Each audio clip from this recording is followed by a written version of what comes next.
Okay, let's be honest. You just started watching or following the Olympics, right? They've been going on for 3 weeks now. I'm not even sure for how long, but we all just started following it right now. Why is it the case? Why did you just start right now? Exactly, the drama, right? The curling drama, the other curling drama, the Norwegian biathlon, right? Drama. We are tuning in because of the drama, which shows us the Olympics are not just about athleticism, they're about analysis, forensics, spectacle. So, with that said, why do we like the spectacle so much? Is the question. Why do we like all those things? Why do we like, you know, why do we enjoy having like Mark Kennedy from Team Canada screaming F off at the Swedes, right? And we have the Canadian women, what's her name? Rachel Homan getting her stone pulled for like micro touches. And we have that Norwegian biathlete that I mentioned, right? Turning the podium into what is probably best described as a Dr. Phil episode. So what is happening here? And there are like some theories, right? That's what we do in media theories. They call it like transparency society. And this week at the Olympics basically proved it. We have 8K cameras zooming in on a curler's fingernail to see if it grazed a piece of granite. And I'm not trying to make light of it if it's a foul and cheating and it's cheating, but it just shows us that it's not all about just watching the games. It's about analyzing, finding drama behind everything.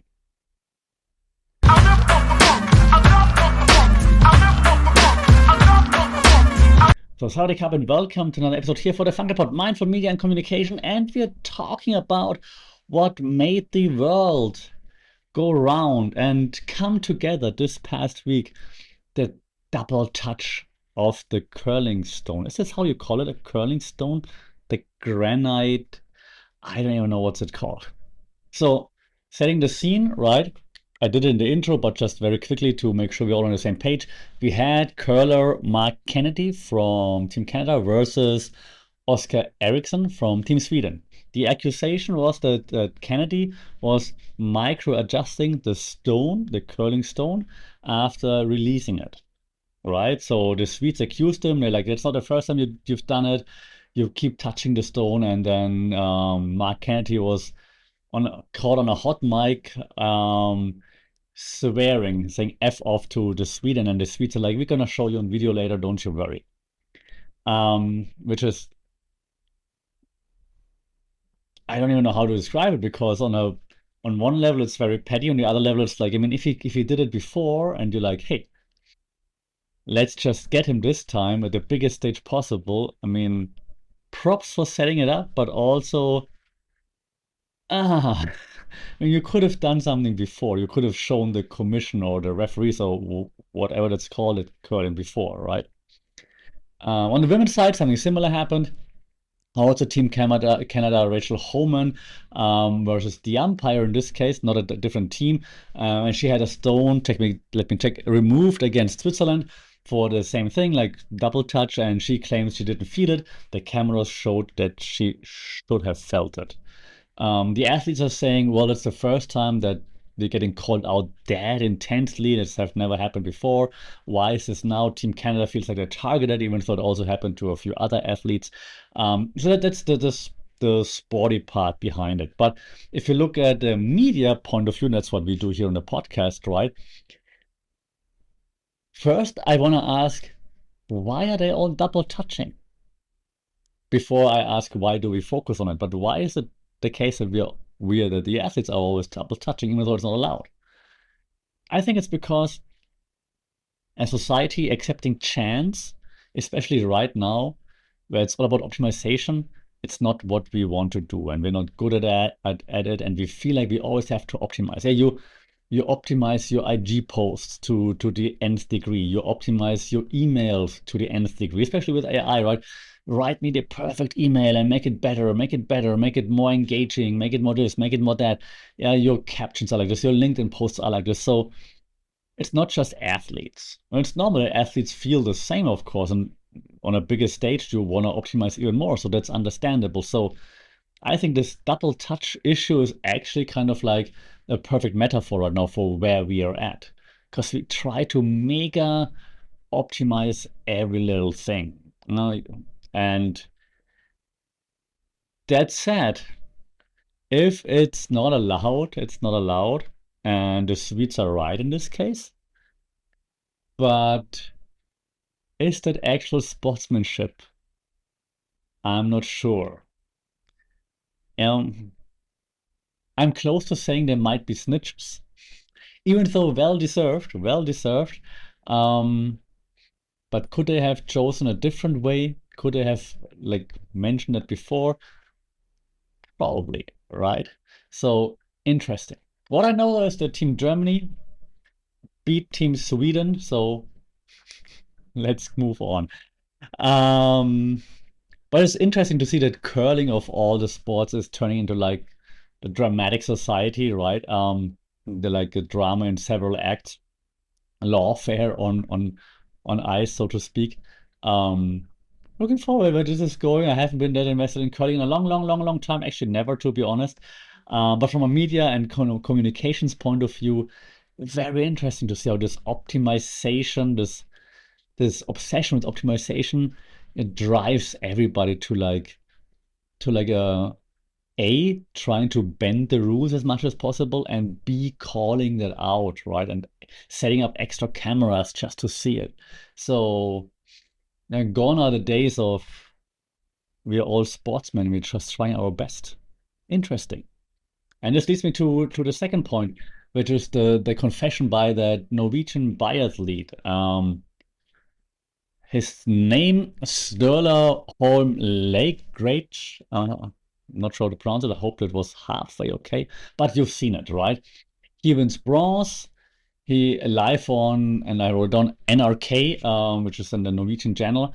He confessed he cheated on his girlfriend, the love of his life, also interesting to say after knowing her for 6 months. And this was the worst week of his life, right? And what happened is that he completely overshadowed the gold medalist, who was Johan Olaf Bohn from also Team Norway, by the way. And nobody cares about Bohn's victory, and everybody just cares about Lægreid's infidelity. What makes it even worse, as far as I understood, the gold medalist, Johan Olaf Bohn, he dedicated his gold medal to a deceased team member, I believe. I hope I didn't get that wrong. That's what I read. And no one talks about that, right? Everybody just talks about the cheating bronze medalist. And since we're a media theories and communication theories podcast, I tried very hard to see which theories I'm going to apply here, but there's one obvious one, and we have to throw it at him. It's the main character syndrome theory, right? I have to talk about it because A, he's not the main character, but he wants to be, right? So he couldn't handle just being the bronze medalist, which would be amazing by itself, by the way. But he wanted to be the tragic hero that I want a medal, but I can't enjoy it. So what he did, right? He weaponizes his vulnerability. So, and we talk a lot about this in one of my classes actually right now at uni, like how the audience is part of the overall composition of the media. And he made the audience complicit in his affair, in his narration of what happened. And while he thought like, oh, I'm gonna be honest and vulnerable and everyone's gonna love me, what actually happened is that his narcissism took over. And I mean, he tried to disguise it as honesty, but it's clearly just narcissism disguised as such. And he basically hijacked the podium and tried in the same time to launch his redemption arc. And he probably thought, oh, people gonna be on my side because I'm being honest and vulnerable and gonna tell her to forgive me, which is just ridiculous, right? I mean, it's like love bombing to the nth degree again, which is crazy. And luckily, it doesn't seem to work. So good on her. Um, but doing this on such a global stage, wow. Like, wow, what even would make one think that's okay? One wonders, right? Besides, well, main character syndrome. And since it has just been Valentine's Day, which should be another episode of like why that's terrible. Um, but it's like one of the reasons why Valentine's Day sucks, right? Because modern love, like here, like Valentine's Day, where you have like rose bouquets everywhere and whatnot, it's very similar that it's all just public performance, like private mess put into the public eye and just being performed, and no one means it. Everyone's just in there trying to look cool, trying to look like they, them, he, she, whatever, are like the best possible partner, person, whatever it might be. It's all just content. And if you, that buyer's lead, whatever, are like that and are just looking for or looking like finding a way to appear as the best person possible, then shame on you. Touch grass. And it's hard in 2026. I know. There's not much grass left to be touched. So that leads me to and yeah, this episode gonna be just very, very short because love is nice, love is good. We don't want to hate on it, but it's something that just every time I see now the Olympic feat and it's still popping up, it's still annoying, right? So when we're trying to connect the dots right now, the curlers are being watched by sensors, of course, right at that line when they let go. But now they have extra cameras installed to also like see when they're letting go. The buyer leads confessing his infidelity on camera and so on. It's just an example of that there's no single private space left anymore. Yeah, so nothing's private anymore. And back in the day, the Olympic Village used to be a place for discretion, right? So when I was a kid and you watch the Olympics, you're like, oh, that's so cool. They're all living together, all those athletes living together. You don't know what's going on. It must be so cool and so on. But now, if you sneeze, it's a TikTok, right? If you cheat on the ice, the sensor catches you, which of course is great because you shouldn't be cheating. But if you cheat in the bedroom, then you confess to a reporter. And something's just not stacking up here, if you see that. We kind of destroyed mystery. And without mystery, there's no seduction, no game, no fun. It's just data. And don't clip this off. I'm not saying infidelity is good. I'm not saying cheating is good. I'm just saying this all could have been handled behind closed doors. You don't need to perform for content, is what I'm saying. Okay, so that's the takeaway here. But because in 2026 everything is content, we are performing it. We're performing confronting those who are cheating. We're performing coming clean. We're performing everything. And just focus on the front stage persona, another media theory for you. Focus on the front stage persona rather than on the backstage persona, our vulnerable selves, leads to us thinking that we always have to put on that front stage persona, which takes away reality, real lives, what it actually means to be human. And it comes from someone who actually likes technology, AIs, the idea of social media, not how it is right now, but the idea of it. Yeah, so that is a big problem from my point of view, but maybe I'm just an old man yelling at clouds by now. So, yeah, wrapping things up, if you can, a challenge, try to stop double touching your life. Post something, live with it. Make a decision, stick with it. Let it go. Don't try to micro adjust every little thing all the time.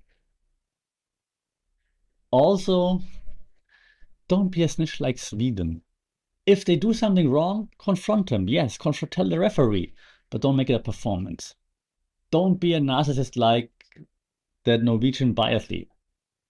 Be like, be like the stone, cold, heavy, and always moving forward. Yes, that's how a German would say it.